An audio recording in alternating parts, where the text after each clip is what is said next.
Assalamualaikum warahmatullahi wabarakatuh. Bismillahirrahmanirrahim. Tabarakalladzi nazzala al-furqana ala 'abdihi liyakuna lil 'alamin nadhira. Allahumma shalli wa sallim ala nabiyyillah wa ala rasulillah sayyidina Muhammadin wa ala alihi washabbihi ajmain. Nama ba'du.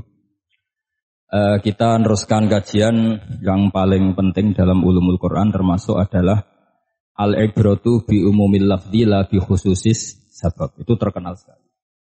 Jadi Nabi karena seorang manusia, apapun hebatnya Nabi ini seorang manusia, tentu kalau ngandani cara Jawa atau menghitopi, pasti ngendikan sama yang di depannya. Tapi bukan berarti hukum ini khusus pada yang di depannya, tapi menjadi umum. Kenapa menjadi umum? Ya karena kebaikan itu boleh dilakukan oleh siapa saja. Misalnya Rasulullah ngendikan sama Mu'ad, ya Mu'ad inni uhibbuka fala tada'anna dubura kulli sholatin. Wa fi riwayatin faqul fi duburi kulli sholatin Allahumma a'inni ala zikrika wa syukrika wa husni ibadatik. Itu jelas kalimatnya Nabi, ya Mu'ad saya mencintai kamu. Maka jangan pernah engkau tinggalkan setelah sholat kamu membaca Allahumma a'inni ala zikrika wa syukrika wa husni ibadatik. Ya Allah, tolonglah kami supaya selalu mengingat Engkau ala zikrika dan mensyukuri nikmat Engkau, dan tolong kami selalu beribadah kepada Engkau. Lalu kalau melihat asbabil wurud, kalau dalam ilmu hadis biasanya disebut asbabil wurud, kalau dalam ilmu Quran disebut asbabin nuzul, tentu yang didhawuhi itu ya Mu'ad. Tapi Anda tidak boleh begini, saya tidak wiridan itu, yang disuruh Nabi kan Mu'ad, saya kan tidak Mu'ad. Itu tidak boleh seperti itu. Makanya kita tidak boleh terlalu tekstual, karena tadi resikonya Anda tidak mengikuti kaidah al-ibratu bi umumil lafzi la bi khususis sabab. Sebab itu saya tadi di kantor rektorat ya Pak Ondas ya, bilang nanti untuk kajian yang di kantor rektorat pakai kitab Syajaratul Ma'arif, karena kitab itu juga yang sekarang dalam proses penerjemahan saya dengan Pak Quraisyab di PSG, yang di sini pakai kitab Itqan. Nanti mulai bulan depan, karena saya dipaksa untuk meneruskan. Ini sudah kayak Tuhan saja maksa-maksa. Itu pakai kitab Itqan. Nanti babnya tak kasih yang mendesak untuk diketahui. Termasuk apa? Al-ibratu bi umumil lafzi la bi khususis sabab. Sehingga di Quran misalnya begini, ada cerita begini. Nabi Isa itu bilang begini, saya ini siapa? Saya ini adalah orang, kata Nabi Isa, wa ja'alani mubarakan aynama kuntu. Saya adalah orang yang di mana-mana itu memberi berkah, memberi manfaat kepada siapa saja. Itu jelas tentang Nabi Isa. Tapi oleh ulama dikasih judul yang umum, babu nafil ibad bikullil bilad. Bab bahwa seseorang harus bermanfaat hidup di mana saja, kapan saja. Meskipun itu Allah cerita tentang Nabi Isa. Tidak bisa kamu bilang itu kan Isa, saya kan tidak Isa. Tidak bisa seperti itu. Isa adalah ibaratun an ahlil khairi. Isa adalah figur orang baik. Tentu yang dilakukan baik. Tentu kebaikan boleh ditiru siapa saja. Jadi sehingga nanti pada akhirnya nama-nama yang disebut Allah di Quran itu kalau nama orang baik tentu kita boleh ikut. Paham ya? Kalau nama orang buruk tentu kita tidak boleh ikut. Ya gitu aturannya. Sehingga tadi ada al-ibratu bi umumil lafzi la bi khususis sabab. Jadi yang jadi pegangan adalah standar kalimat umum dengan pemaknaan yang ditentukan ulama. La bi khususis sabab, tidak terkait sebab itu. Misalnya yang paling masyhur tentu dalam hadis Madinah itu kira-kira kan utaranya Mekah ya, kira-kira ya. Utaranya Mekah apa selatannya? Utaranya kayaknya, utaranya. Dulu penduduk Madinah itu kalau bikin kloset itu, pokoknya kalau qada'ul hajat itu menghadap ke utara atau selatan. Terus kata Rasulullah, kalau kamu sedang qada'il hajat, sedang buang kotoran itu jangan menghadap Ka'bah, juga jangan membelakangi Ka'bah. Itu Nabi redaksinya unik, walakin syarriku au gharibu. Tetapi kamu menghadap barat atau menghadap timur. Itu semua riwayat walakin syarriku au gharibu, tapi kamu menghadap barat atau timur. Nah, artinya apa? Kata syarriku al-gharibu adalah binisbat di ahli Madinah. Karena orang Madinah posisinya di utara Mekah. Sehingga kalau menghadap utara atau selatan berarti menghadap Ka'bah atau membelakangi Ka'bah. Dan itu tidak boleh dalam proses qada'il hajat, masbuk kotoran. Terus Nabi memerintahkan menghadaplah ke barat atau ke timur. Nah, al-ibratu bi'umil lafzi la bi khususi sabab juga direvisi oleh ulama begini, kecuali sebab itu ada ilat. Maka kalau demikian yang dimenangkan ilatnya bukan teknya. Saya ulang lagi, yang dimenangkan ilatnya bukan teknya. Kayak tadi, di hadis itu kan Nabi ngintikan apa? Tetapi menghadaplah barat atau menghadap ke timur. Tentu orang Indonesia malah kalau itu kebalikannya. Orang Indonesia kalau ke barat atau ke timur kan malah menghadap Ka'bah atau membelakangi Ka'bah. Di sini pentingnya ijtihad. Dan ijtihad ini lazim, bukan harus Imam Syafi'i atau Imam Malik. Semua orang normal pasti tahu proporsi kalimat tadi. Karena ada aturan al-hukmu yaduru ma'ilatihi wujudan wa adaman. Gitu seterusnya. Ini penting saya utarakan. Sehingga ketika Rasulullah sedekah dengan dinar dikasihkan fakir miskin atau dirham dikasihkan fakir miskin, pikirannya ulama adalah sedekah dengan mata uang yang berlaku saat itu. Tidak selalu ditetapkan dinar atau dirham. Begitu juga ketika Rasulullah dulu zakat fitrah pakai susu kering atau pakai kurma atau pakai gandum. Ulama semua bilang yang penting kuti ahlil balad. Yang penting makanan pokok di negara itu. Dalam konteks Indonesia tentu apa? Beras. Ini penting saya utarakan karena tanpa mengkaji ulumul Quran seperti ini. Dan kita insya Allah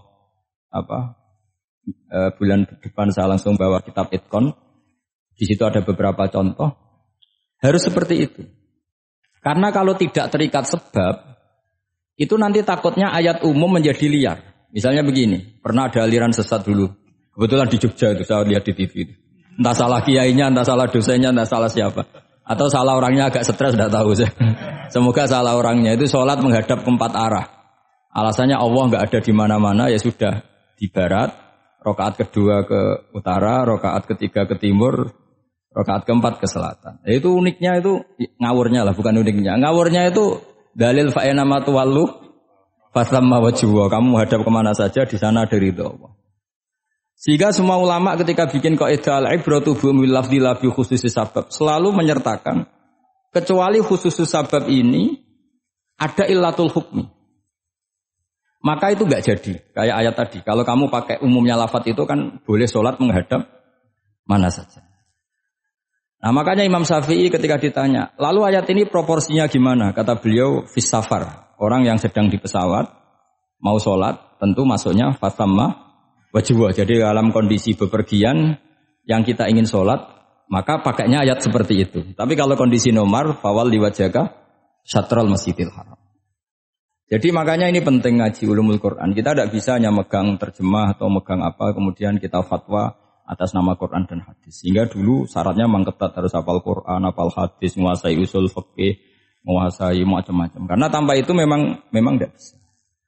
Sampai Ibnu Abbas ngendikan, kamu jangan pernah fatwa pakai Quran. Fa inna lahu wujuhan katsirah, karena Quran punya sisi yang banyak. Walakin hajuhum bisunnah. Kalau kamu adu hujjah, pakailah sunnah Rasulullah SAW. Karena di situ penjelasan Quran. Misalnya tadi Rasulullah ketika kondisi normal pasti sholat menghadap Ka'bah. Jadi kalau bepergian nanti unta, kata riwayat-riwayat, ainama tawajjahat bihi rakhilatuh, kemana saja posisi unta menghadap. Ada ulama yang berpendapat itu khusus sholat sunat. Kalau sholat fardu dalam kondisi ada punya mobil harus berhenti. Ini madzhab Syafi'i. Jika misalnya saya, Pak Harsoyo, Pak On, bawa kijang, mobilnya sendiri. Kalau sholat fardu jangan mentang-mentang pakai kendaraan terus menghadap sekenanya. Kalau mau ke Banyuwangi berarti menghadap ke timur, enggak, itu yang boleh hanya sholat sunat. Kalau sholat fardu harus berhenti. Karena kijang ini dalam kendali Anda. Kecuali dalam surah yang kendaraannya tidak dalam kendali Anda. Misalnya kita naik pesawat. Jadi harus dibedakan. Jangan mentang-mentang Nabi sholat di unta kemana saja menghadap. Tapi konteksnya kan unta ini, cara berpikir unta ini dalam kendali Nabi. Tapi kalau pesawat kan tidak. Jelas ya? Jadi makanya ini pentingnya proporsional. Jadi kalau kita naik kijang misalnya mau ke Banyuwangi, kalau waktu duhur ingin sholat ya harus berhenti. Karena yang aina matawajjahat bihi rakhilatuh, kemana saja kendaraan membawa kita itu dalam konteks sholat apa? Sunnah. Jadi ini pentingnya ulama. Ini yang dikatakan al-ulama warasatul anbiya. Karena sanad ini musalsal terurut sampai Rasulullah SAW. Terus ada lagi ayat umum yang akhirnya jadi judul umum. Misalnya begini. Kita tahu cerita Nabi Khidir, di antara ceritanya ada satu kampung itu pelit. Makanya orang pelit itu wajib didendami. Karena Nabi pun itu baik-baiknya orang. Kalau sama orang pelit tetap dendam. Karena buruk-buruknya orang itu orang pelit. Tahu kan alamatnya orang pelit? Qoribun minan nar, ya dekat-dekat neraka itu gara-gara ini. Karena al-bakhil qoribun minan nar, ba'idun minal jannah. Jadi kalau sama tanya alamatnya ya dekat-dekat neraka.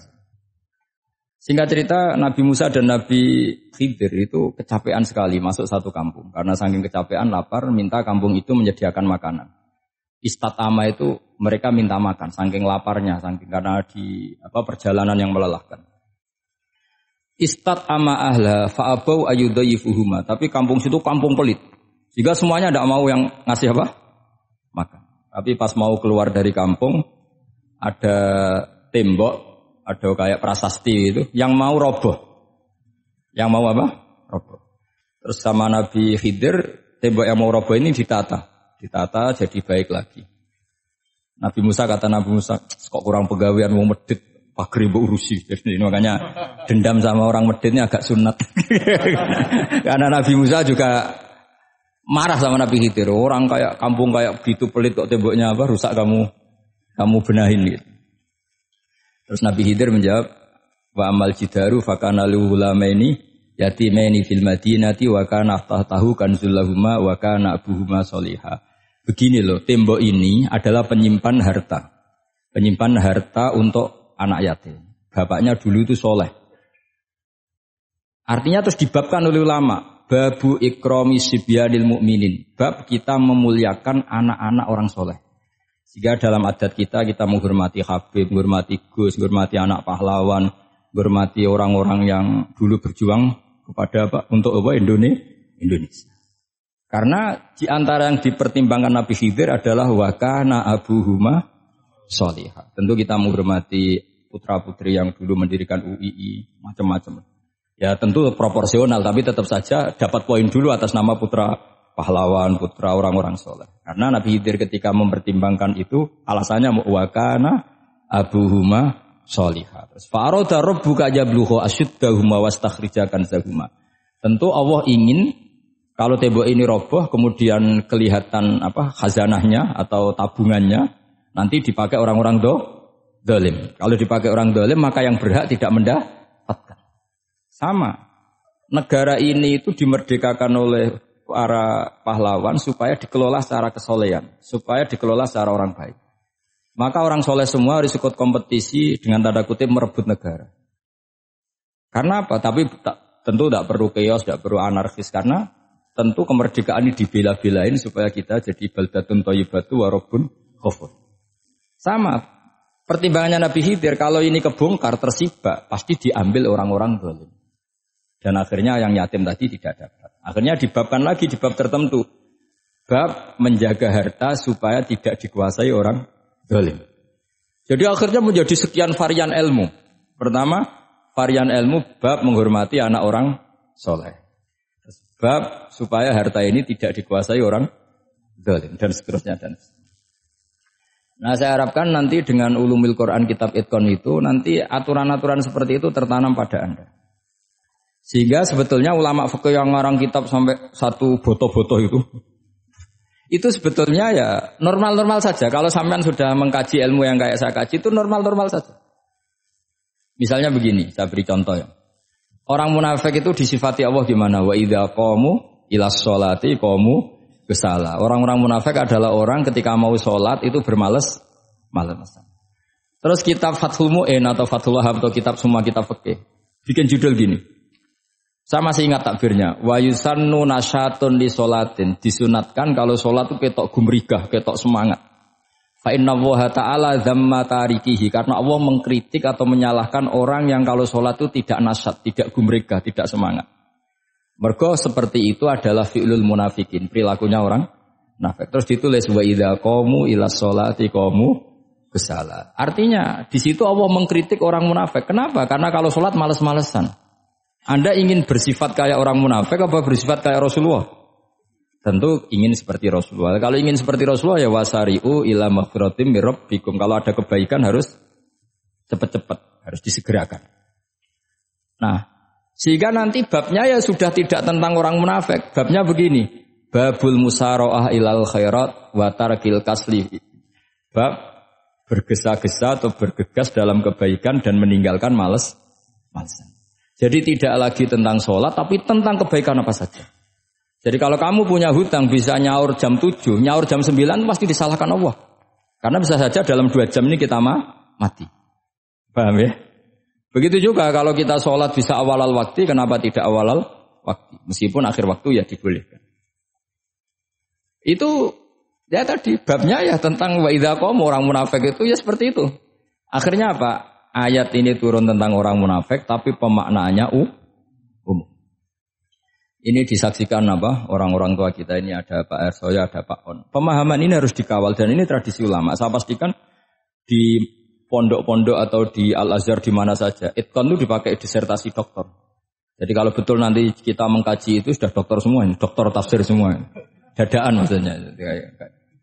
Memang itu mau tidak mau dan itu mudah sekali. Saya ulang lagi itu mudah sekali. Kenapa kata Imam Syafi'i fa innal uqula mutarratun ila qabril haqqi, karena akal itu dipaksa untuk menerima kebenaran. Ciri utama kebenaran kata Rasulullah matma'an nabi qabruk. Jadi menerima itu pasti clear.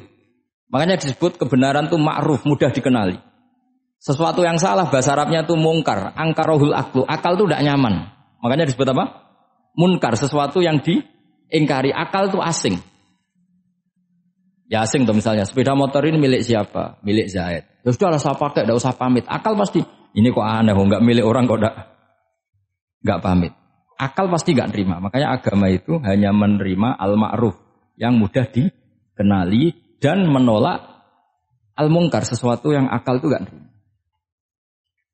Jadi Imam Bukhari ketika ditanya, kenapa kamu salim itu bisa mensarai sanad-sanad Rasulullah? Kata beliau, kalau kamu akalnya normal itu ya gampang saja. Terus ditanya, contohkan. Beliau contohnya begini. Pernah syurrahul hadis, para pensarah hadis itu habis otaknya. Gara-gara Imam Bukhari bikin judul begini. Babu sihhati tolakil akhras. Ingat-ingat ya. Babu sihhati tolakil akhras. Bab sahnya tolaknya orang bisu. Orang bisu itu orang nggak bisa ngomong tuh kalau bahasa Jogja itu. Bisu ya? Bisu.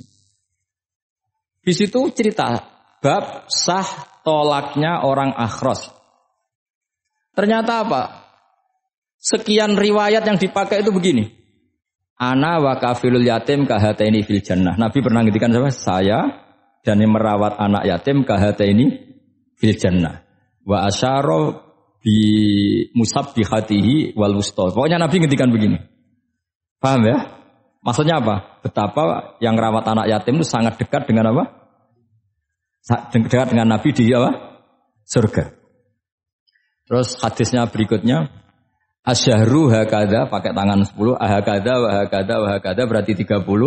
Asyahru hakada wa hakada wa hakada berarti berapa? 29. Terus berikutnya hadis Aisyah sholat lama, terus ditanya orang di tengah-tengah sholat. Aisyah kenapa sholat lama? Fa'asyarat nahwas sama. Kemudian Aisyah memberi isyarah nahwas sama. Ternyata saat itu gerhana apa? Matahari. Itu surahul hadis bingung semua. Ini cerita tolaknya orang bisusah kok ngelantur kemana-mana. Ternyata maksudnya Bukhari begini. Maksudnya Imam Bukhari. Penjelasan yang namanya tolak itu kan sihot. Ya sihot. Tahu sihot. Akad lah kalau dalam bahasa Jogja mungkin. Kalau kamu nikah kan angkah tuka wazawazwa terus bilang apa? Qabil tu ikahaha wa taswiyah. Terus kalau kamu menceraikan istri kamu bilang kamu saya ceraikan. Yang dikatakan sihot itu adalah ekspresi atau implementasi dari sesuatu. Misalnya kamu ingin tolak, bilang saja tolak. Kalau kamu ingin muji orang, bilang saja begini. Pasti itu maknanya muji. Kalau ingin menyemooh, bilang begini. Nah, artinya gini, kalimat itu bisa diganti isyarah. Saya ulang lagi, kalimat itu bisa diganti. Buktinya Nabi mengisyaratkan saya dekat, bilang begini. Paham ya? Aisyah bilang gerhana, hanya bilang begini. Kalau begitu orang yang bisu ya punya cara menceraikannya. Dia cukup melakukan isyarat Yang isyarat itu pasti difahami sebagai cerai. Artinya kalau orang memahami Quran hadis seperti itu, hal-hal yang mungkin nggak terlintas dalam pikiran Anda, ternyata itu jadi dalil. Artinya apa? Rasulullah yang bisa ngendikan saja kadang menjelaskan sesuatu pakai isyarah. Nah, dengan demikian terus jadi rumus al-isyarah al-mufhimah bimanzilatin nutqi. Isyarah yang memahamkan sama dengan ucapan. Sehingga ini pengganti ijab qabul. Itu cara-cara memahami istihad, memahami Quran dan hadis. Caranya gimana? Kita harus belajar ulumul Quran. Ya, perangkat yang dipakai seluruh dunia termasuk kitab Itqan itu.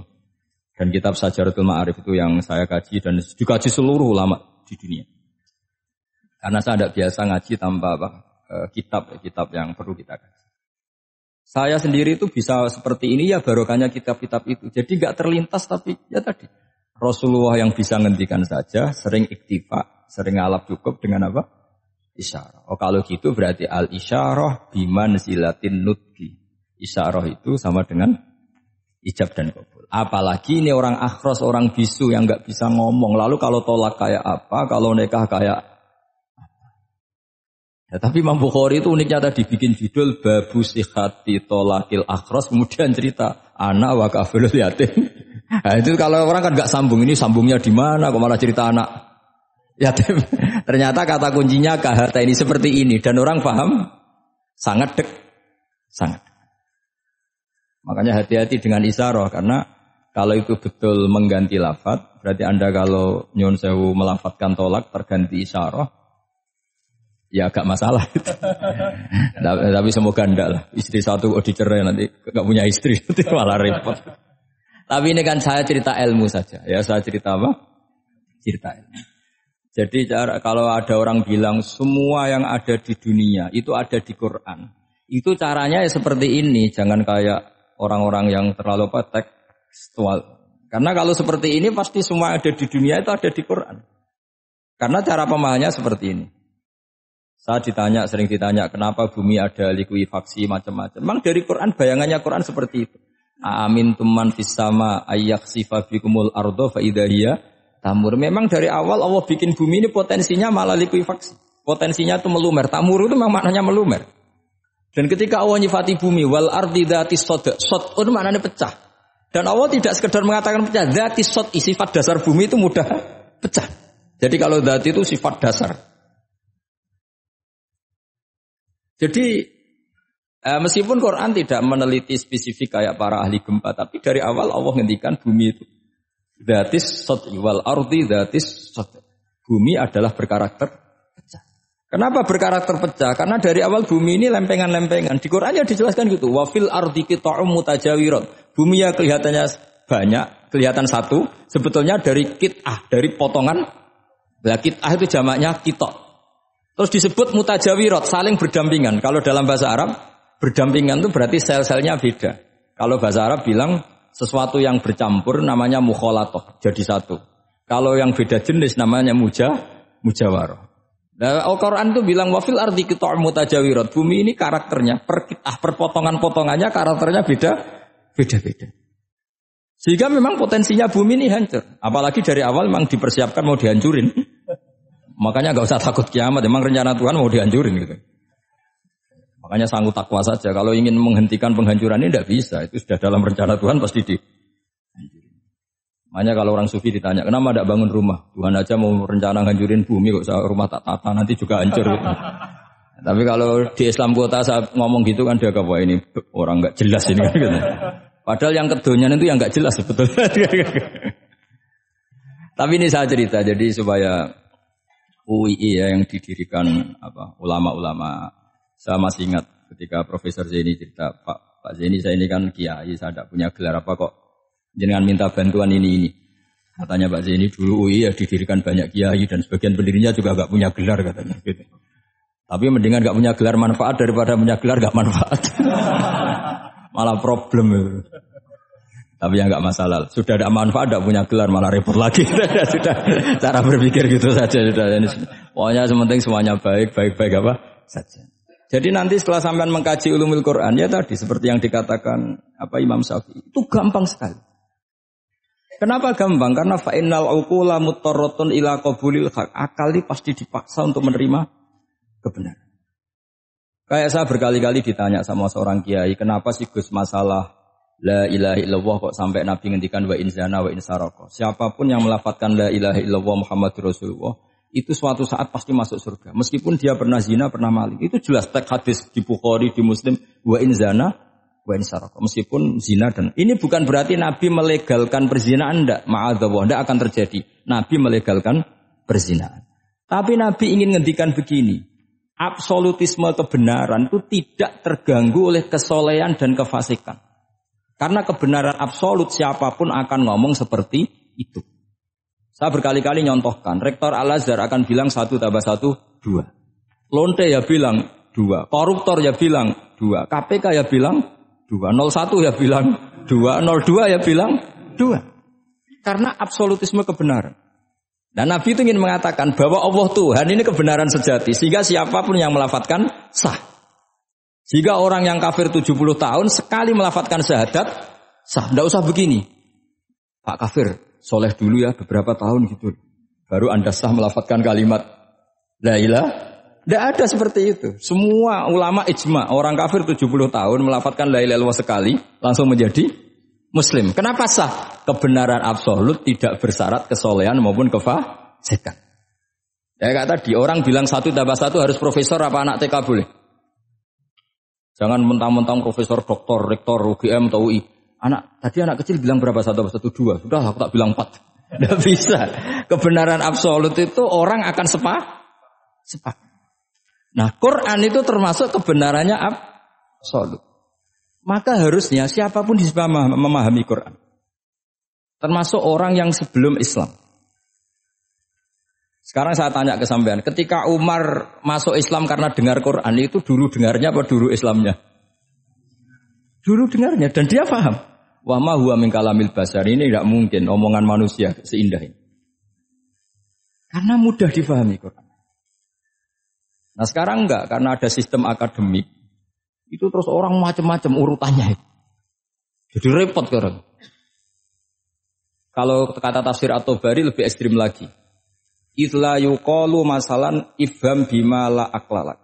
Jadi orang-orang kafir ini kan, orang-orang kafir Mekah ini kan Rasulullah jadi nabi ini kan semua orang masih kafir. Enggak ada mahasiswa UI, enggak ada orang NU, enggak ada orang Muhammadiyah. Semuanya orang kafir, semuanya masih kafir.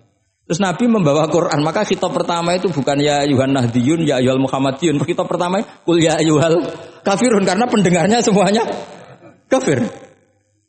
Dan itu mereka paham. Tapi nanti soal hidayat nomor 2, tapi mereka itu yang jelas paham. Sehingga banyak orang kafir yang menjadi muslim karena mendengar Al-Quran. Jadi ini penting diketahui karena kebenaran itu milik siapa saja dan akan mudah difahami. Kayak tadi, kalau 1 tambah 1 2 itu rektor ya bilang 2, anak TK ya bilang 2, musuh kamu ya bilang 2, kamu atas nama sentimen dengan musuh pun tetap bilang.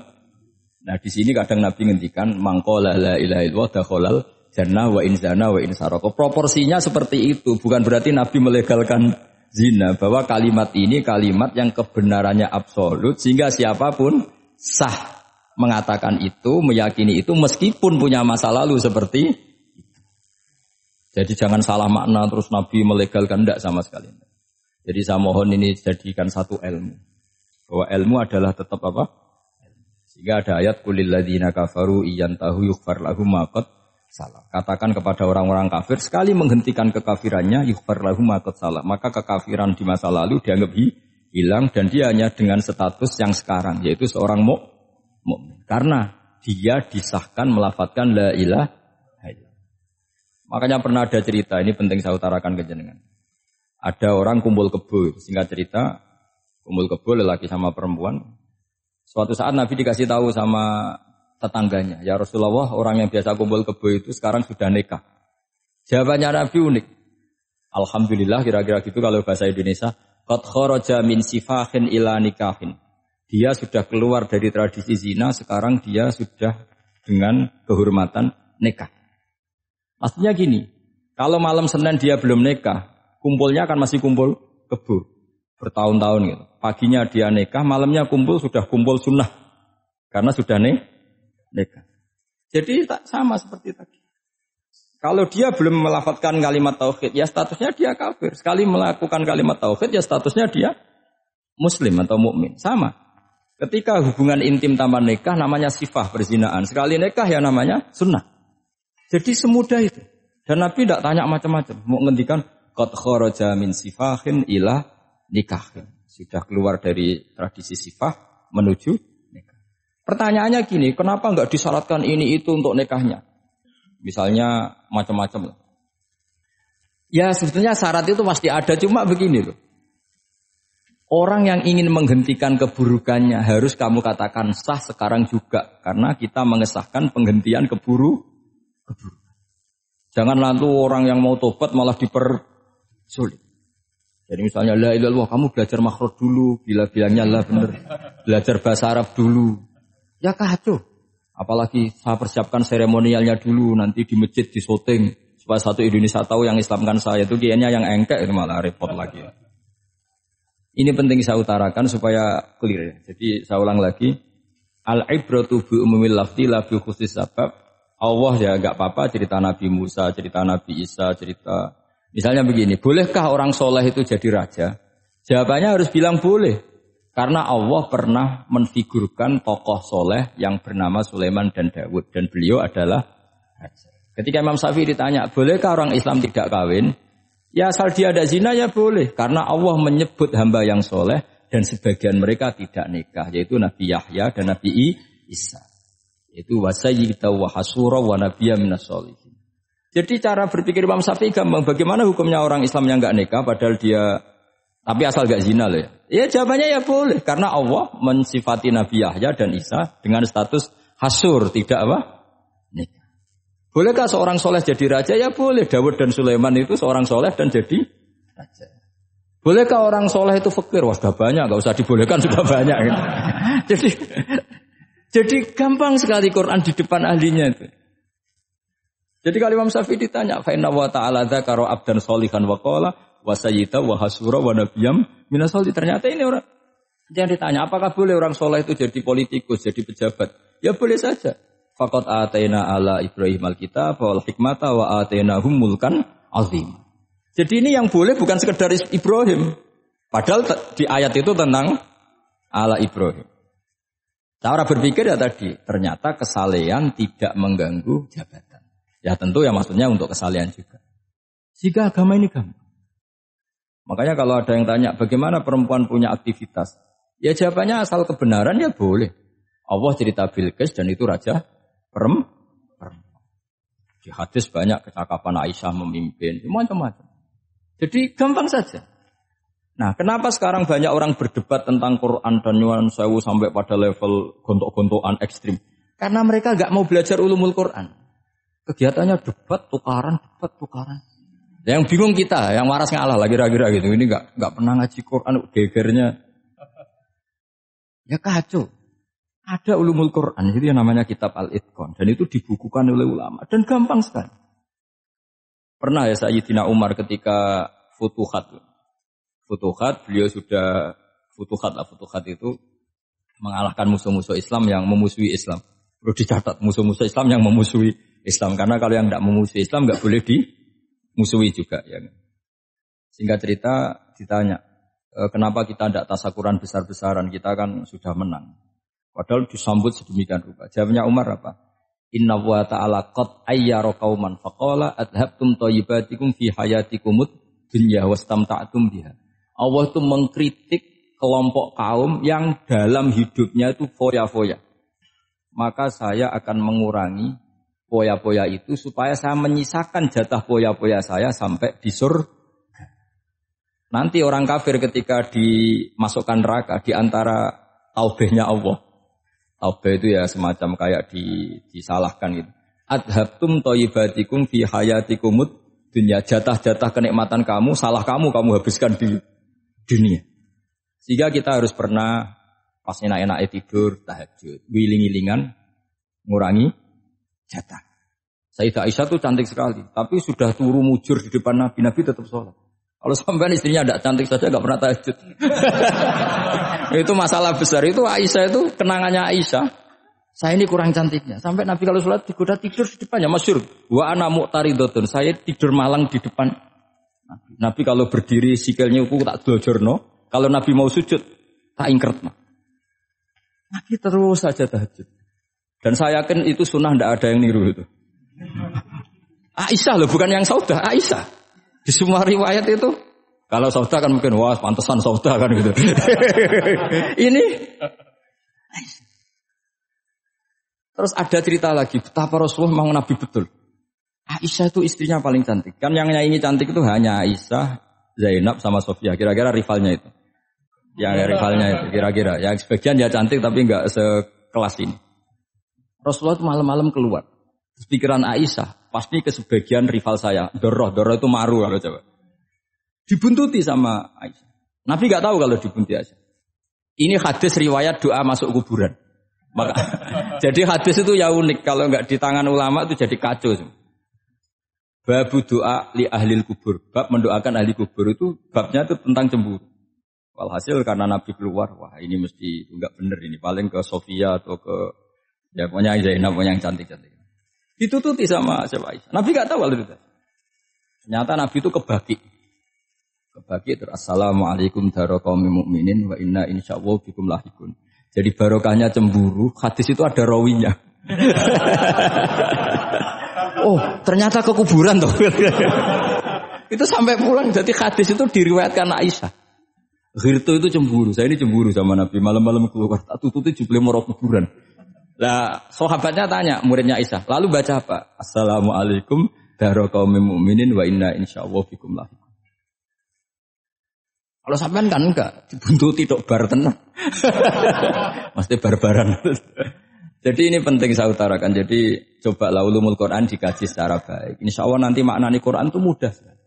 Karena memang sesuatu itu harus ada ilmunya. Ya sesuatu itu harus ada. Banyak ulama itu nangis karena mudah memahami rahmat Allah. Abu Yazid Al-Bustami itu jadi wali bukan karena banyak wiridannya, enggak. Dia setiap makan itu memuji begini, ya Allah, engkau itu tidak butuh saya, tapi kenapa ngasih makan saya? Kalau majikan ngasih makan karyawannya kan supaya mau kerja. Semua kebaikan manusia itu pasti ada imbalannya.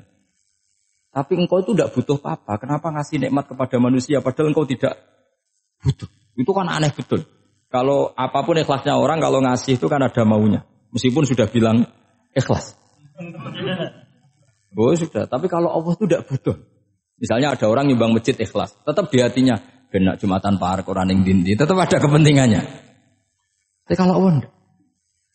Sehingga cara mensifati Allah itu luar biasa. Makanya orang jadi wali itu diantara kata Rasulullah, Inna woha la yardo anil abdi idha akalal aklah fayahmaduhu alaiha au yashrba syarbah fayahmaduhu alaiha. Allah itu sangat ridho. Orang jadi wali itu kan diridani Allah. Allah itu sangat ridho kalau seseorang makan kemudian dia muji Allah. Coba apa hebatnya Donald Trump kalau gak makan ya lemes mati. Apa hebatnya presiden seluruh dunia kalau gak makan ya lemes mati. Orang yang katanya paling top di dunia, itu nak gak makan kangkung nyatanya ya lemes. Hebatnya di mana coba? Yang kita puji-puji hebat, ternyata kalau gak makan itu lemes. Pak Rektor gak makan lemes, apalagi Pak Onel gak makan lemes. Hebatnya apa coba? Nah, terus kelihatan wa khuliqal insanu dhaifa.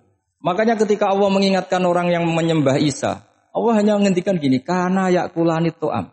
Isa dan ibunya itu makan. Maksudnya kalau enggak makan itu ya lemes. Kamu kebayang enggak punya Tuhan terus, Pak Tuhan jangan lemes, monggo darian. Kayak apa malunya kita punya Tuhan kalau enggak makan apa? Lemes. Terus nanti cerita, alhamdulillah tadi Tuhan mampir sini. Tadi lemes lah tak kasih makan, bergas lagi. Makanya Allah ngeritiknya sederhana, karena yakulani to'am. Kok kamu Tuhan kan gimana? Ini kalau enggak makan itu.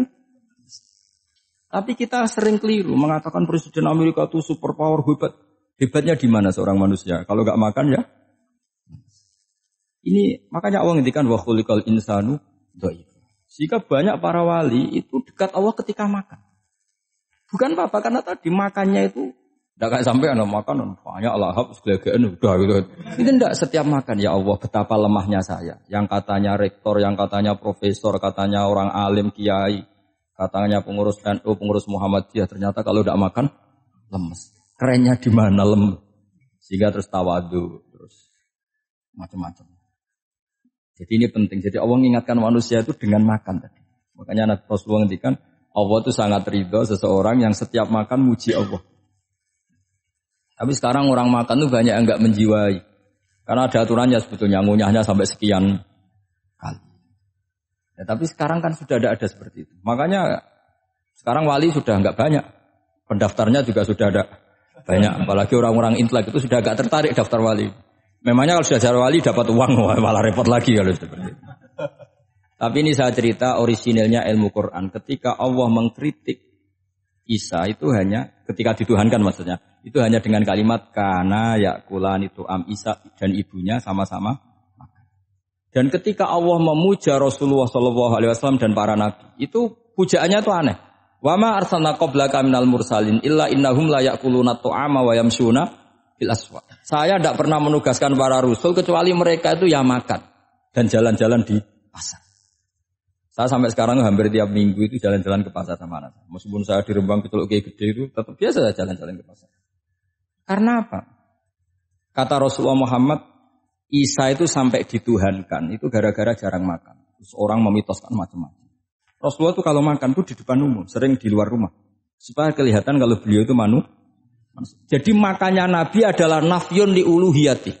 Perlu dicatat Nabi Muhammad jadi Nabi setelah dengan tanda kutip tragedi Isa dituhankan.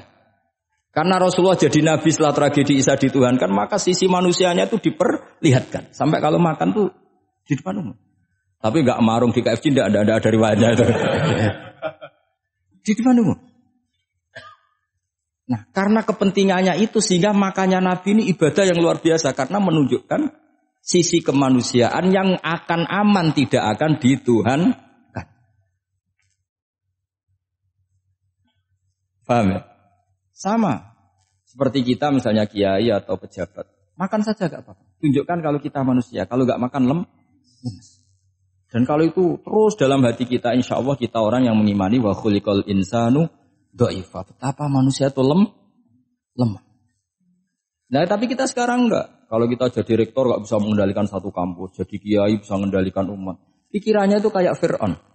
Dan di antara kesalahan Fir'aun adalah faqala ana rabbukumul a'la. Bahwa saya bisa mengendalikan kalian semua.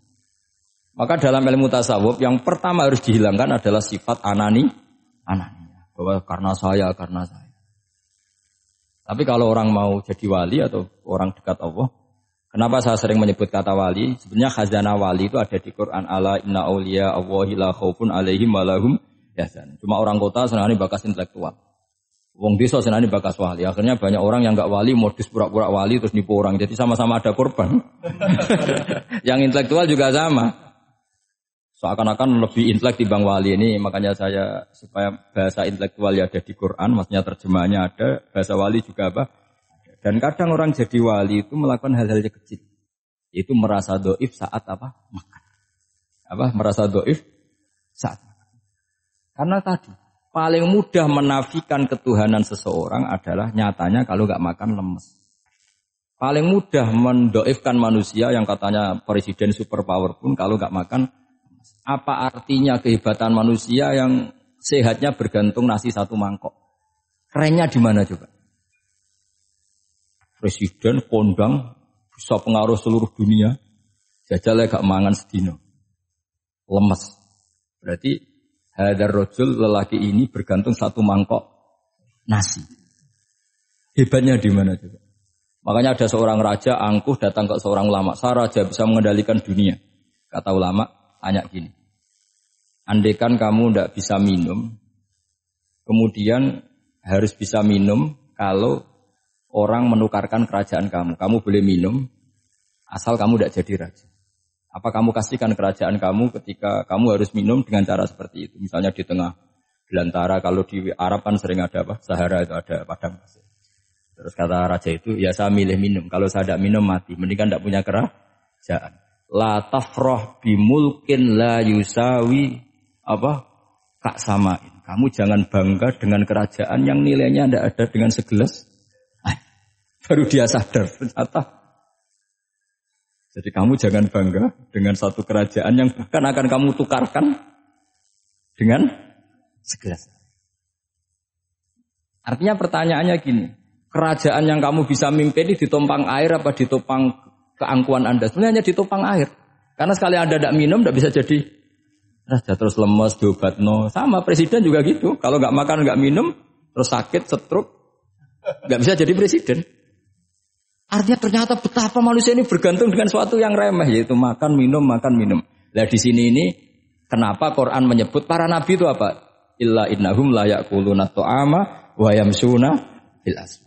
Kalau kamu tidak memahami seperti ini kan terus kayak Quran kok ngomong hanya gini kok. Kayaknya kelasnya kok nggak intelek gitu. Cara pandang nggak seperti itu. Paham ya? Jadi supaya lebih memahami Quran dan kamu akan lebih tasdik kepada Quran sebagai kalamullah yang pegangan kita semua. Saya kira demikian. Assalamualaikum warahmatullahi wabarakatuh.